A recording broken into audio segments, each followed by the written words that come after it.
এদিকে মহান বিজয় দিবস উপলক্ষে বঙ্গবন্ধুর প্রতিকৃতিতে শ্রদ্ধা নিবেদনে ধানমন্ডির ৩২-এ নামে লাখো জনতার ঢল। সেখানে ছিলেন সহকর্মী সোনিয়া দেলোয়ার। বিস্তারিত থাকছে তার প্রতিবেদনে। আজ ১৬ই ডিসেম্বর, মহান বিজয় দিবস। দিবসটি উপলক্ষে বঙ্গবন্ধু শেখ মুজিবুর রহমানের প্রতিকৃতিতে শ্রদ্ধা নিবেদনে ধানমন্ডি ৩২-এ নামে লাখো জনতার ঢল। শনিবার সকাল ৮টা থেকে শুরু হয় এ শ্রদ্ধা নিবেদন। বেলা বাড়ার সাথে সাথে বাড়তে থাকে ধর্ম বর্ণ নির্বিশেষে বিভিন্ন বয়সের নানান শ্রেণী পেশার মানুষের ভিড়।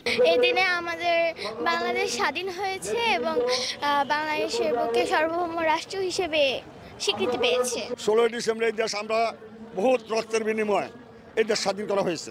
বাংলাদেশ বলতে গেলে বঙ্গবন্ধু, বঙ্গবন্ধু বলতে গেলে বাংলাদেশ। বঙ্গবন্ধু যদি জন্ম না হতো তে বাংলাদেশ স্বাধীন হতো না।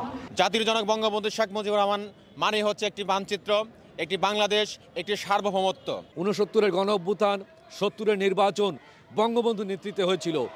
৭১-এর মুক্তিযুদ্ধ বঙ্গবন্ধুর নেতৃত্বে হয়েছিল। আজকের মানুষ আমরা বাংলা ভাষায় কথা বলতে পারি। আজকে আমাদের স্বাধীনতা আছে। আজকে আমাদের নিজেদের মতো আমরা চলতে পারি। এটার অবদান কার? বঙ্গবন্ধু শেখ মুজিবুর রহমান।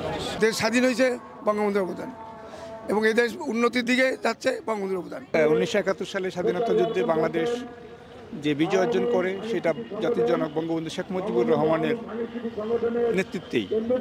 তাই সকল শহীদদের পাশাপাশি আমরা জাতির পিতা বঙ্গবন্ধু শেখ মুজিবুর রহমানকে বিনম্র শ্রদ্ধা জানাতে এখানে এসেছি।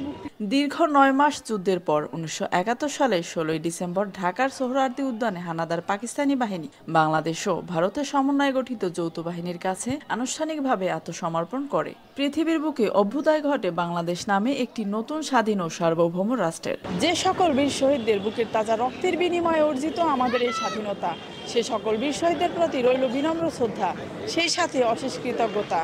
সোনিয়া দেলোয়ার, আনন্দ টিভি, ঢাকা।